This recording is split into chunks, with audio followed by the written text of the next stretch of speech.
Hi guys, எல்லாரும் எப்படி இருக்கீங்க? இன்னைக்கு ரொம்ப இன்ட்ரெஸ்டான ஒரு க்ளீனிங் vlog தான் பார்க்க போகிறோம். ஸோ வீடு மாறத்துக்கு முன்னாடி நான் என்னென்ன பண்ணுறேன் அப்படின்னு தான் உங்களுக்கு vlogல காட்ட போகிறேன். நிறைய பேர் வந்து பார்த்தீங்கன்னா ஹவுஸ் ஷிஃப்டிங் காமிச்சிருப்பாங்க. ஹவுஸ் ஷிஃப்டிங்க்கு முன்னாடி இருக்கிற ஒர்க்கை வந்து இது வரைக்கும் யாரும் காமிச்சிருக்க மாட்டாங்க. ஸோ நான் காட்ட போகிறேன். ஏன்னா நான் வந்து கிச்சன்லாம் க்ளீன் பண்ணி வச்சுட்டு அதை வந்து அப்படியே எடுத்துகிட்டு போய் புது வீட்டில் வைக்கிற மாதிரி என்னோட பிளானு. இன்னொரு ஹாப்பி நியூஸ் பார்த்தீங்கன்னா பக்கத்தில் இருக்கவங்க ஷிஃப்ட் பண்ணிட்டாங்க, அதாவது வீடு காலி பண்ணிட்டாங்க. அந்த விஷயம் வந்து எனக்கே தெரியாது. நேற்று மார்ச் 1 வந்து பார்த்தீங்கன்னா எல்லாத்தையும் அரேஞ்ச் பண்ணிட்டு இருந்தாங்க. சரி, ஓகே, ஒரு 2-3 நாள் கழித்து அவங்க கிளம்ப போகிறாங்க. அவங்க வந்து சொல்லிட்டு இருந்தால மார்ச் 5ஆம் தேதி கிளம்புறாங்க அப்படின்னு அங்கே இருக்கிறவங்க சொன்னதுனால நான் வந்து ஓகே பொறுமையாக வேலை செஞ்சுட்டு இருந்தேன். கடைசியில் பார்த்தா மார்ச் 1ஆம் தேதி நைட்டே வந்து எல்லாத்தையும் மூட்டை கட்டி கிளம்பிட்டு இருக்காங்க. எனக்கு நிஜமாக தெரியல. நைட்டோட நைட்டாக வந்து ஒருத்தவங்க வீடு வந்து ஷிஃப்ட் பண்ணி போகிறது இதுதாங்க நான் ஃபஸ்ட் டைம் பார்க்குறேன். எனக்கு உண்மையிலே அவ்வளோ ஷாக்கு. ஒன்றும் இல்லைங்க, காலையில் எழுந்து போயிட்டு பெருக்கலாம் அப்படின்னு போகும்போது மொத்த வீடு காலியாக இருக்குது. ஃபுல்லாக குப்பை போட்டுட்டு போயிருக்காங்க. என்னடா இது அப்படின்னு பார்த்தா நைட்டோட நைட்டாக வந்து பார்த்திங்கன்னா வீடு காலி பண்ணிட்டு போயிட்டு இருக்காங்க. எனக்கு சத்தியமாக தெரியாது. ஏற்கனவே வந்து ஃபங்க்ஷனுக்கு கூப்பிடல, நான் வந்து அவங்கக்கிட்ட பேசுகிறதே இல்லை. இதில் இன்னொரு ஷாக் வந்து பார்த்திங்கன்னா வீடு காலி பண்ணிவிட்டு ஒரு குட் பாய் கூட சொல்லலை. எனக்கு அது ரொம்ப வந்து என்னடா இது, இப்படி கூட உலகத்தில் மனுஷங்க இருக்காங்களா அப்படின்னு சொல்லி எனக்கு ரொம்ப கஷ்டமாக இருந்துச்சு. நிஜமாக நீங்கள் யோசிங்க. நேற்று மார்ச் 1 வந்து பார்த்திங்கன்னா எல்லாத்தையும் அரேஞ்ச் பண்ணிகிட்டு இருந்தாங்க. ஓகே, அவங்க கிளம்ப போகிறாங்கன்னு நினச்சிட்டு இருந்தா நைட்டோட நைட்டு 3 மணிக்கு மேலே எல்லாத்தையும் ஷிஃப்ட் பண்ணிவிட்டு நான் வெடிகாலமே கிளம்பிட்டு இருக்காங்க. எனக்கு தெரியாது. நான் விசாரிக்கும் போது எனக்கு இந்த இன்ஃபர்மேஷன் கிடச்சிது. பக்கத்தில் நான் இருக்கேன், எனக்கே தெரியாதுங்க. உண்மையிலே நான் கீழே இருக்கவங்கள போய் நான் விசாரிக்கும் போது பக்கத்தில் ஆள் காணோம், என்னாச்சு, ஏன் வந்து எல்லா இடத்துலையும் குப்பையாக போட்டு போயிருக்காங்க அப்படின்னு கேட்கும்போது வீடு ஷிஃப்ட் பண்ணிட்டு போயிட்டுருக்காங்க அப்படின்னு. இப்படி கூட இருப்பாங்களா உண்மையிலே அப்படின்னு எனக்கு ரொம்ப வந்து சர்ப்ரைஸாக இருந்துச்சு. பழக்கம்லாம் வந்து நைட்லலாம் வந்து பொருள் எடுத்துகிட்டு போகக்கூடாது, ஷிஃப்ட் பண்ணக்கூடாது அப்படின்னு எங்கள் ஊரில் வந்து சொல்லுவாங்க. நைட்டில் வந்து சாமான் சட்டை எடுத்துகிட்டு போகக்கூடாது, இன்னொரு வீட்டிலேருந்து இன்னொரு வீட்டுக்கு எடுத்துகிட்டு போகக்கூடாதுன்னு சொல்லுவாங்க. இவங்க வந்து இப்படி வித்தியாசமாக பண்ணுறாங்க. இல்லை இதுதான் வந்து சில வீட்டில் ரிச்சுவலா அப்படின்னு எனக்கு தெரியல. நிஜமாக இந்த மாதிரி பண்ணலாமா அப்படின்னு கொஞ்சம் எனக்கு ஐடியா சொல்லுங்கள். ஏன்னா நிஜமாக இந்த மாதிரி நான் வந்து பார்த்ததில்ல. எங்கள் அம்மா கிட்ட கேட்கும் போது சில பேர் அந்த மாதிரி பண்ணுவாங்க. நைட்டோட நைட்டாக கிளம்பிடுவாங்க, யாருக்கும் வந்து கண்ணுக்கு தெரியக்கூடாது, திஷ்டி படக்கூடாது அப்படின்னு சொல்லிட்டு என்ன பண்ணுவாங்க, கிளம்பிடுவாங்கம்மா. அதெல்லாம் நீ வந்து மனசில் போட்டுக்காத, நீ வந்து அதுக்கப்புறம் நீ வந்து மூவ் பண்ணுறத வேலை பாரு அப்படின்னு சொன்னாங்க. ஓகே அப்படின்னு சொல்லிட்டு நேற்று பார்த்தீங்கன்னா வந்து எல்லாத்தையும் க்ளீன் பண்ண ஸ்டார்ட் பண்ணிட்டேன். ஸோ கிச்சன் வந்து பார்த்தீங்கன்னா எப்படி பிளான்னா என்னோடது ஃபுல்லாக வந்து டீப் க்ளீன் பண்ணிவிட்டு அதை வந்து பார்த்தீங்கன்னா இன்னும் வந்து கிராசரி வாங்கிட்டு வரல. கிராசரி வந்து பார்த்தீங்கன்னா டிமார்ட் போய் தான் வாங்குற மாதிரி பிளான். இன்னும் வந்து அந்த 2 BHK வீடு நான் பார்க்கவே இல்லை. இப்போ நேற்று காலி பண்ணிட்டாங்க. சரி போய் பார்க்கலான்னு நினச்சா கூட பூட்டு போட்டுட்டு போயிருக்காங்க. இன்னும் ஓனர்கிட்ட பேசணும், ஓனர் வேறு பெயிண்ட் அடித்து கொடுக்கணும், க்ளீன் பண்ணி கொடுக்கணும். இந்த மாதிரி ஏகப்பட்ட வேலை இருக்குது. ஸோ அதுக்கு நடுவில் வந்து நம்மளோட கொஞ்சம் ஒர்க்ஸையும் முடிச்சிட்டேன்னா நான் வந்து பார்த்திங்கன்னா கொஞ்சம் முடிச்சிடலாம் அப்படின்னு ஒரு பிளான் போட்டு வச்சுருக்கேன். ரீசன் பார்த்திங்கன்னா எங்கள் அப்பா அம்மா, எங்கள் மாமனார் மாமியார் வர செய்வாங்க பால் காசும் போது.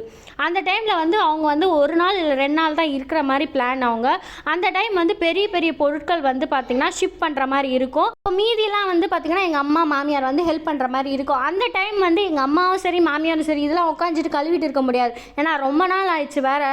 ஸோ அப்படியே வந்து அழுக்கோடு எடுத்துகிட்டு போய் புது வீட்டில் வைக்க வேணாம், நம்ம வந்து கொஞ்சம் க்ளீன் பண்ணி அதை வந்து லைட்டாக ஈர துணி போட்டு அந்த டைம் ஷிஃப்ட் பண்ணிக்கலாம். ஃபஸ்ட்டு பால் காசுற அன்னைக்கு வந்து பால் காசி முடிச்சுட்டு அதுக்கப்புறம் ஷிஃப்டிங் ஆரம்பிச்சிடுவோம். டைம் வந்து இந்த அளவுக்கு என்னால் பொறுமையாக எல்லாத்தையும் காட்ட முடியுமான்னு தெரியாது. எனக்கு ஒரு டவுட் தான். ஏன்னா வந்து எல்லாருமே வந்து அர்ஜென்ட்டாக எடுத்து வைக்கிறதுக்கு தான் பார்ப்பாங்க, சீக்கிரமாக முடிக்கணும் வேலை அப்படின்னு சொல்லிட்டு. அப்பா அம்மாவும் சரி மாமா மாமியும் சரி எல்லாமே வந்து சீக்கிரமாக எடுத்துகிட்டு போய் வச்சுட்டு ஊருக்கு கிளம்ப தான் பார்ப்பாங்க. அதனால் நான் வந்து அவங்கக்கிட்ட சொன்னது, நீங்கள் பெரிய பெரிய பொருட்கள்லாம் எடுத்துகிட்டு போய் வைக்கிறது வைங்க, மீதியெல்லாம் நான் சின்ன சின்ன வேலை கொஞ்சம் பொறுமையாக செஞ்சுக்கிறேன் அப்படின்னு சொல்லியிருக்கேன். ஏன்னா நான் வீடியோலேயே உங்களுக்கு காட்டின ஒரு மோட்டிவேஷன் வந்து பார்த்திங்கன்னா ஒரு க்ளீனிங்கில் தான் இருக்குது. அந்த க்ளீனிங் வந்து உங்களுக்கு அழகாக காட்டணும், ப்ரெசென்ட் பண்ணணும் அப்படின்னு நான் பிளான் போட்டு வச்சது. அது மட்டும் இல்லாமல் நான் வந்து பார்த்திங்கன்னா ஷிஃப்ட் பண்ணுறது என்ன யாரும் அர்ஜென்ட் படுத்த மாட்டாங்க. ஏன்னா இது வந்து பார்த்திங்கன்னா நான் கொடுத்தா, இது என்னோட இந்த 1 BHK வீடை வந்து நான் கொடுத்தா மட்டும்தான் வந்து இன்னொரு டென்ட் வருவாங்க. ஏன்னா பெயிண்ட் அடிக்கணும், அந்த ஒர்க்லாம் இருக்குல்ல.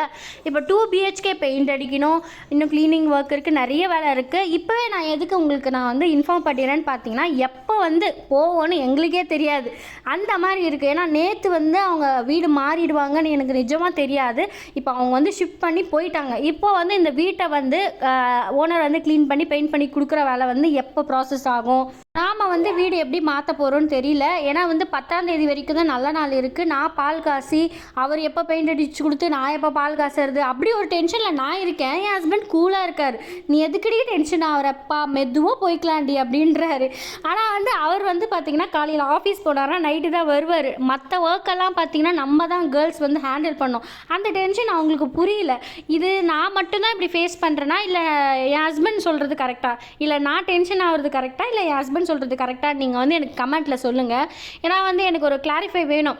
இப்போ நான் எதுக்கு டென்ஷன் ஆகிறேன்னா, இவங்க வந்து ஆஃபீஸ் போயிடுவாங்க, மற்ற ஒர்க்கெல்லாம் நம்ம தானே வந்து அரேஞ்ச் பண்ணோம். இன்னும் குழந்தை ஸ்கூலுக்கு அனுப்புறது, லஞ்சு செய்கிறது, அதுக்கப்புறம் தெரப்பி கூட்டிகிட்டு போகிறது, இப்படி ஏகப்பட்ட பிரச்சனை எனக்கு இருக்கும்போது நான் டென்ஷன் ஆகிறது கரெக்டாக இல்லையா அப்படின்னு கொஞ்சம் எனக்கு கமெண்ட்டில் சொல்லுங்கள். மெயினெல்லாம் வந்து எல்லாத்தையும் கழுவி முடிச்சாச்சு. நான் வந்து பார்த்தீங்கன்னா மளிகை சாமான் வந்து நான் சொன்ன மாதிரி டிமார்ட்டுக்கு போய் தான் வாங்குற மாதிரி பிளான். நான் வந்து இன்னும் 2 BHK வீடு சுத்தமாக பார்க்கலான்னு போனாலும் பூட்டி இருக்குன்னு சொல்லியிருந்தால, இது 2 BHK போய் ஃபஸ்ட்டு நான் ஓனர்கிட்ட 5ஆம் தேதிக்குள்ளே வந்துட்டாருன்னா பார்ப்பேன். போயிட்டு வீடு ஃபஸ்ட்டு போய் உள்ளெல்லாம் எப்படி இருக்குது என்ன இருக்குதுன்னு பார்க்கணும். உங்களுக்கு ஒரு ஹோம் டூர் மாதிரி நான் வந்து காமிச்சிருவேன்.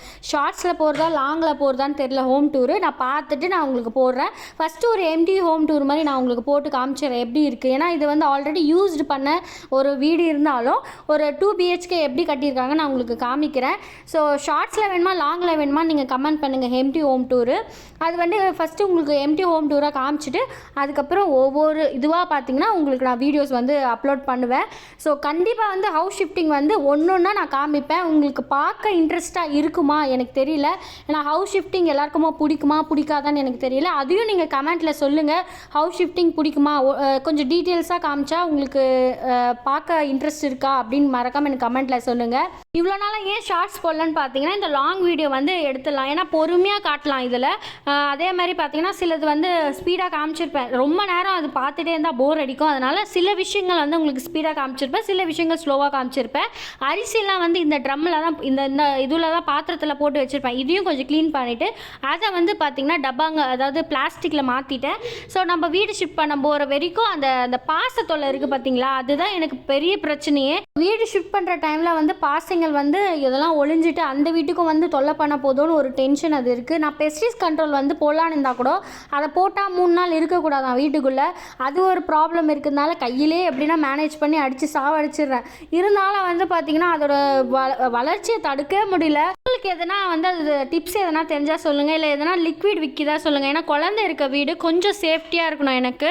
அதை வந்து க்ளீன் பண்ணுறதுக்கு எனக்கு ஐடியா சொல்லுங்கள். மெயின் வந்து இந்த சிலிண்டர் கீழே இருக்க பொருள் வந்து இப்போ தான் ஃபைனலாக க்ளீன் பண்ணேன்.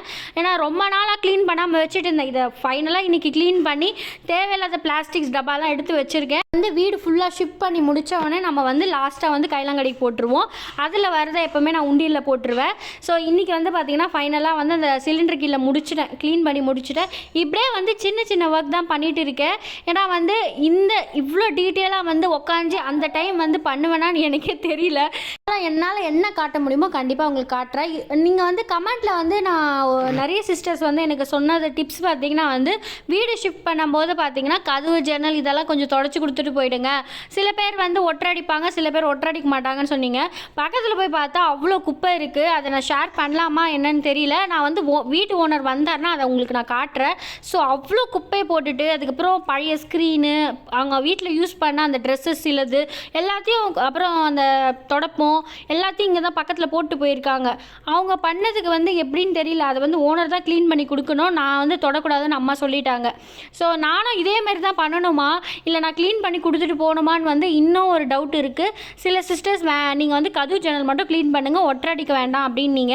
ஸோ எப்படி என்ன ஏதுன்னு வந்து அடுத்தடுத்த vlogல கண்டிப்பாக வந்து உங்களுக்கு காட்டுறேன். கிச்சன் வந்து ஃபுல்லாக க்ளீன் பண்ணி முடிச்சாச்சு. ஏன் அரேஞ்ச் பண்ணுறது காட்டலன்னு பார்த்தீங்கன்னா இன்னும் மல்லிகை சாமான் வாங்கிட்டு வரல. அதை நான் சொன்ன மாதிரி வந்து வீடெல்லாம் கொஞ்சம் பார்த்துட்டு அதுக்கு எந்த பொருள் தேவைப்படுதுன்னு கொஞ்சம் டிமார்ட்லாம் போய் பர்ச்சேஸ் பண்ணுறதுலாம் அடுத்த vlogல கண்டிப்பாக ஷேர் பண்ணுறேன். ஹவுஸ் ஷிஃப்டிங் vlog வந்து பார்க்கணும்னு நினச்சிங்கன்னா கண்டிப்பாக என்னோட சேனலை சப்ஸ்கிரைப் பண்ணுங்கள். உங்கள் ஃப்ரெண்ட்ஸ் அண்ட் ஃபேமிலி கூட ஷேர் பண்ணுங்கள். இந்த வீடியோ பிடிச்சிருந்தா மறக்காமல் லைக் பண்ணி சப்ஸ்கிரைப் பண்ணி